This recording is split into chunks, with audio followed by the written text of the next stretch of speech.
Out a few books out of the library, Satare.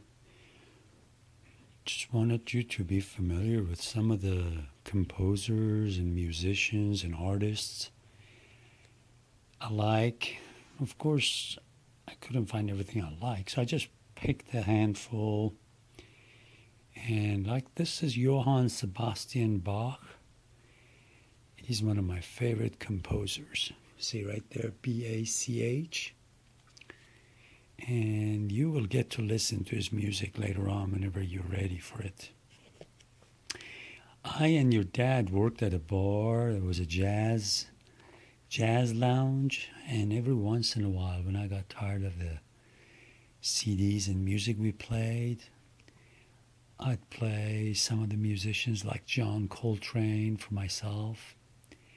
He is one of the handful of those jazz artists that I like a lot. There's a lot of talented artists out there, but I liked his music. I haven't read a lot of Pablo Neruda's poetry, but I got this just to tell you a couple of words about poetry.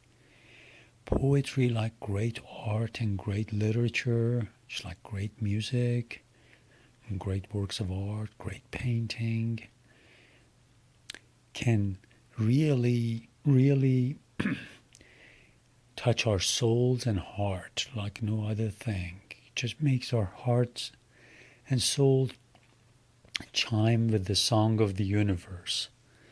So get to listen to some great poetry, read some great poetry. That would be good.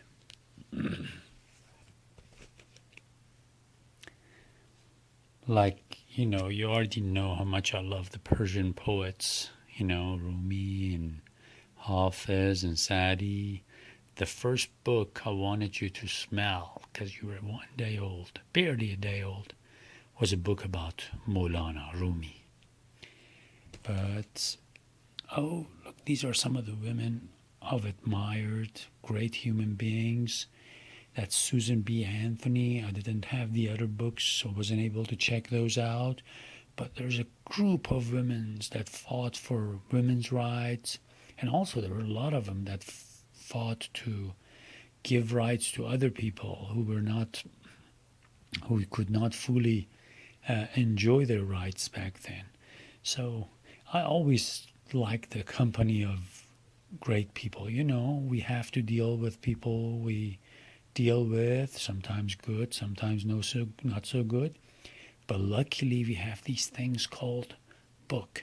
Books are the greatest time traveling machines. I hate to use the word machine because they're not machines. You can use the word vessel, make it even more stand up to what it is, because a vessel is like our body that keeps our spirit. And back in the old days, they used to call ships or things that didn't travel that fast vessels. So I call it a traveling vessel, time vessel. Because sometimes some of these books, you have to just kind of slowly read through them. But if the person is worthy of the time, and there are lots of people that are, it would just be well worth it. Greatest distant learning. You can learn about people from 100 years ago, 50 years ago, 200 years ago. People that are very, very worthwhile to know about. People that touch people's lives, like Florence Nightingale. And people like her. Oh, here's a book about a person I like a lot, Henry. I happen to have, look at that, that's his name, and that was his picture, Henry David Thoreau. I love his writing, especially when your dad was only 2 or 3 years old.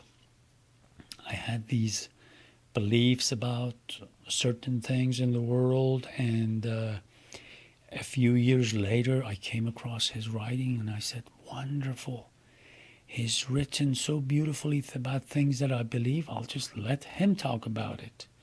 And he's so talented. Yeah, this is a book about him walking rather than taking the train to Fitchburg, which was a city like 30 miles away. But I'll let your parents read that. The reason I can't read these is because, the authors and publishers, people who've written these books, we would be violating their rights, their copyrights, because they need to make money. So I can't put these pictures up and read the book to you. Your parents will read them. And of course, you saw this guy that I admire a lot. And look, I found the book. You Are a Star. It's just like your name. Yeah, your mom and dad will read this to you. I like the title.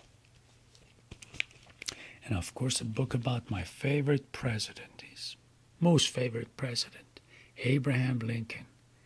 He was, I think, the greatest president this country has had. You know what he did? He helped save the Union. You'll start reading about it because United States, there were actually first colonies that became states, and they were wanting to be just by their own selves. And some great people decided, no, we want to make this place unite so that we can all stand stronger and better. And then when some people came in to spoil that experiment, Abraham Lincoln became president and helped save the Union. And in doing that, he saved the American experiment. And that's this experiment that I think most of the world should adopt so that we can get along and make this world a better place, not just our countries, but the whole of humanity. So now that I got here, we actually went to Washington, D.C., and watching his statue was one of the few people that I think should have a statue, actually. Your dad will tell you about it because we went there together when he was 12 years old. And let me show you a beautiful book. And you guessed it, that beautiful word is a book. B-O-O-K. Book. Kitab. In Farsi we write kitab. That's a K, that's a T, kitab. Okay, let me write this down again. Because I can't stay in line holding this phone in my hand. Book. Most wonderful time machine. Sometimes we can't read all the books we like, but now with the technology that's available, we're lucky. We can listen to great scholars talk about their books and the subject matter, like who they wrote about. We can watch these programs, listen to them. Because obviously we can't read everything. We just don't have time. But we can listen to great people who know what they're talking about. Talk about these important people and learn from it. Yes, I admire the artists. They help beautify life. And the great public servants like Abraham Lincoln. We did great things. Okay, till we talk again.